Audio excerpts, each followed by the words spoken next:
Good morning students. हम carbon के अपर रूप पढ़ रहे थे। लेसन नंबर 8 में कार्बन के अपर रूप पढ़ रहे हैं, जिसमें हम कार्बन के अपर रूप क्या होता है यानी कार्बन के अन्य रूप, यानी कार्बन अन्य रूपों में पाया जाता है, वो क्या कहलाते हैं? कार्बन के अपर रूप। जिसमें हम हीरा पढ़ना स्टार्ट करेंगे। हीरा क्या होता है? सबसे पहले हीरा, उसकी संरचना क्या होती है? त्रिआयामी यानी 3D में होती है। यानी एक्स, त्रिआयामी का मतलब होता है 3 आयाम वाली, यानी 3D में होती है, मतलब ऐसे होती है एक्स वाई जेड, यानी तीनों उसमें मिलेगी, 3D में फॉर्म में मिलती है। और कैसी है? चतुष्फलकीय, यानी इसकी जो आकृति है कैसी मिलेगी? चतुष्फलकीय मिलेगी। बंद दूरी क्या होती है? यानी दो बंदों के बीच में, यानी कार्बन और कार्बन के बीच जो बंद दूरी होगी वो 1.54 एंगस्ट्रॉन की होगी। ये बंद दूरी होती है। ये विद्युत का कुचालक होता है। देखो, विद्युत के कुचालक कौन होते हैं? विद्युत के कुचालक होते हैं जिसमें मुक्त इलेक्ट्रॉन नहीं बनते, यानी मुक्त इलेक्ट्रॉन नहीं पाए जाते। और इसमें जो कार्बन होता है 4 अन्य कार्बन परमाणु से जुड़ा होता है। इस तरह कार्बन जो होता है 4 अन्य कार्बन परमाणु से जुड़ा हुआ होता है, जिसके कारण इसमें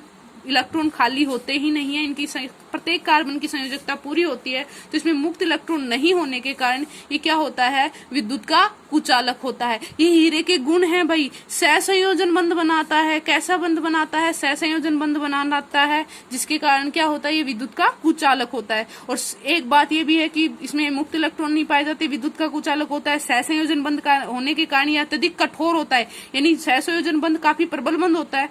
केमिस्ट्री में सहसंयोजन बंध काफी कठोर बंध होता है, क्योंकि काफी मजबूत होता है, एक दूसरे से साझा करके बनाया हुआ है, तो वो आसानी से छूटते नहीं है। इसलिए ये क्या होता है? अत्यधिक कठोर होता है। क्योंकि सहसंयोजन बंध, देखो H और Cl मिलकर सहसंयोजन बंध बनाते हैं। इसका मतलब इसने एक दूसरे को जब जरूरत पड़ेगी, जब कभी Cl ले लेगा कभी H ले लेगा, यानी दोनों में ये होता है कि भाई तुझे जरूरत पड़े जब तू ले लेना, मुझे जरूरत पड़ेगी तब मैं ले लूंगा। यानी ऐसा बंध जो एक दूसरे के साझा पे बनाया गया है, यानी दोनों एक दूसरे की मदद करते हैं। तो इनको तोड़ना थोड़ा मुश्किल होता है, क्योंकि एक दूसरे की मदद कर रहे होते हैं। अगर टूटेंगे तो दोनों ही का ही नुकसान होगा, क्योंकि दोनों के ही अष्टक अपूर्ण हो जाएंगे। इसलिए क्या होता है? ये अत्यधिक कठोर होते हैं। इसमें सहसंयोजन बंध बहुत ज्यादा मजबूत पाया जाता है, कठोर होता है। गलनांक क्या होता है इसका? 3843 केल्विन, यानी आसानी से गलते नहीं है। गलनांक क्या होता है? 3843, यानी आसानी से आप इसको द्रव इसमें रूप में नहीं तोड़ सकते।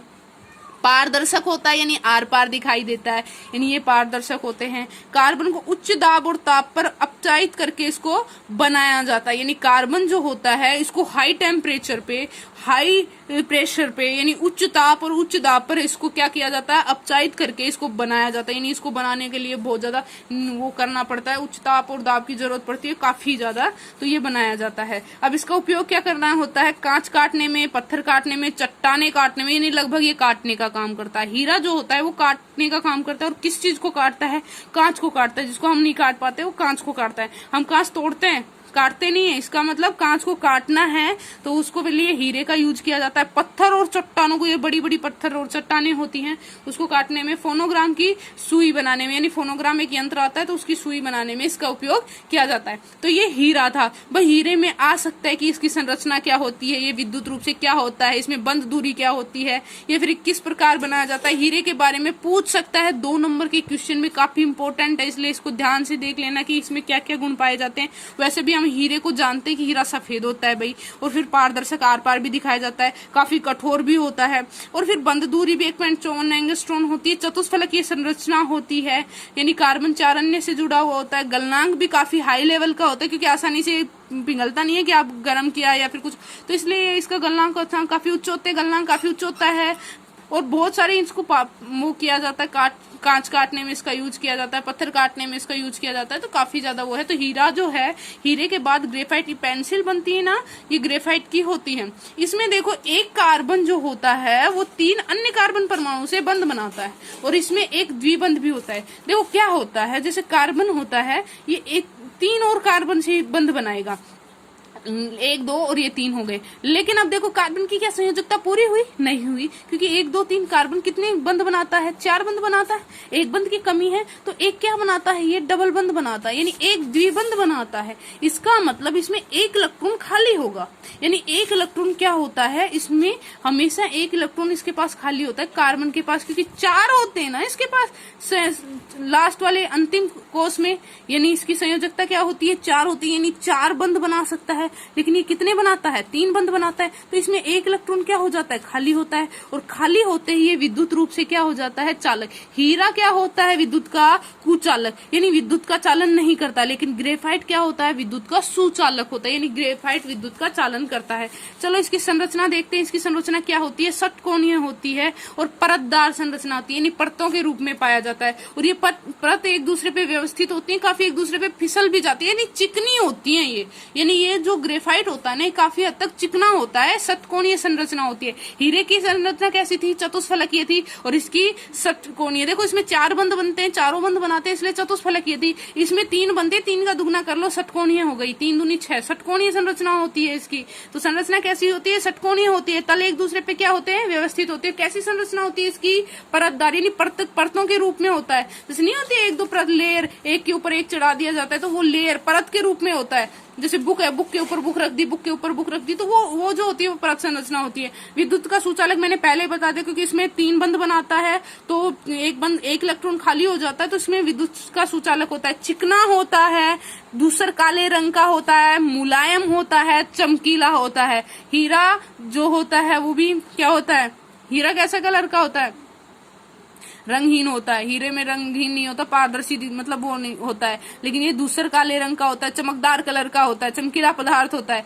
तो ये जो है ये ग्रेफाइट के गुण हैं। अब इसका उपयोग किसमें किया जाता है, पेंसिल बनाने में किया जाता है, शुष्क स्नेहक के रूप में किया जाता है, यानी पेंसिल इससे बनाई जाती है। ग्रेफाइट का एक यूज होता है, जो आप पेंसिल जो आप यूज करते हो वो ग्रेफाइट की बनी होती है, क्योंकि कार्बन मतलब होता है काला, तो कार्बन जो होता है वो पेंसिल काला होता है और इसे पेंसिल बनाई। शुष्क स्नेहक के रूप में इसका यूज किया जाता है, क्योंकि काफी फिसलनदार होता है, काफी परतदार संरचना होती है। शुष्क स्नेहक के रूप। इलेक्ट्रोड बनाने में, इलेक्ट्रोड क्या होते हैं भाई, जो ये होते हैं ना धनायन और ऋणायन, इसमें डाला जाता है। एक इलेक्ट्रोड डाला, एक पे विद्युत धनी, एक पे विद्युत ऋणी, तो जो ये इलेक्ट्रोड बनाए जाते हैं काले काले कलर के, यानी सेल में भी होता है एक लगाता होता, तो ये इलेक्ट्रोड बनाने में भी काम आता है। लोहे की वस्तुएं पॉलिश करने में, यानी जो लोहे की वस्तुएं हैं उनको पॉलिश करने में भी काफी काम आता है। नाभिकीय भट्टी होती है, नाभिकीय भट्टी जिसमें हाइड्रोजन और वो होता है, तो नाभिकीय भट्टी होती है, उसमें मंदक के रूप में। मेन चीज है इसमें 2-3 यूज आपको याद करने पड़ेंगे कि भाई पेंसिल बनाने में काम आता है, शुष्क स्नेह के रूप में, लोहे की पॉलिश करने में, नाभिक भट्टी के रूप में। तो इसमें से आपको जो अच्छा लगे 2-3 यूजेस तो आपको ज्ञात करना पड़ेगा। हीरा काटने के काम आता है, ये पेंसिल बनाने के काम आता है, एक तो ये ध्यान रख लेना। और फिर इसकी संरचनाएं भी देख लेना, क्योंकि तुलनात्मक अध्ययन आता है। कई बार ऐसा पूछता है कि हीरा और ग्रेफाइट में अंतर बताइए, तुलनात्मक अंतर क्या होता है। ये क्वेश्चन नया आता है, ये आ जाता है। तो आप देखो इसकी संरचना कैसी होती है, हीरे की चतुष्फलकीय, इसकी क्या कैसी होती है, षटकोणीय और परतदार होती है।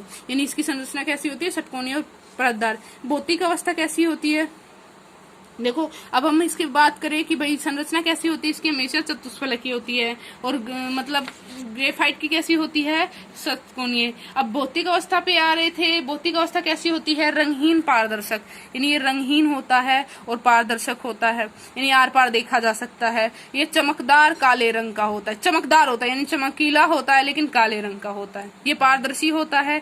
अब विशिष्ट घनत्व, यानी विशिष्ट घनत्व भौतिक अवस्था से क्या होता है, यानी जो अवस्था हम देख सकते हैं, तो रंगहीन हमें दिखाई देता है, पारदर्शी भी हमें दिखाई देता है, चमकदार होता है, काले रंग का होता है, ये हमें खुद उससे दिखाई देता है। यानी ऐसी अवस्था है जिसे हम देख के महसूस कर सकते हैं। विशिष्ट घनत्व 3.51, यानी घनत्व काफी अधिक होता है, 3.51 के समथिंग होता है, काफी घनत्व होता है इसका, यानी घेरने की क्षमता। और ये कितना होता है, 2.25, ग्रेफाइट की 2.25। विद्युतीय चालक, विद्युत रूप से क्या होता है, कुचालक होता है, यानी विद्युत का क्या होता है, ये कुचालक होता है। ये विद्युत का क्या होता है, विद्युत का सुचालक होता है। और ये सर्वाधिक, देखो कठोरता की बात करें तो सर्वाधिक कठोर पाया जाता है कौन, हीरा। और ये क्या होता है, मुलायम और चिकना, यानी मुलायम और चिकना तो ग्रेफाइट पाया जाता है, और हीरा सर्वाधिक कठोर होता है। तो ये इसके 4-5 गुण थे जो काफी इंपॉर्टेंट है। कई बार ऐसा ही आ जाता है कि हाँ भाई हीरे और ग्रेफाइट में अंतर बताइए, काफी इंपॉर्टेंट है। एक बार देखोगे ना आराम से याद हो जाएगा, कुछ वो नहीं था।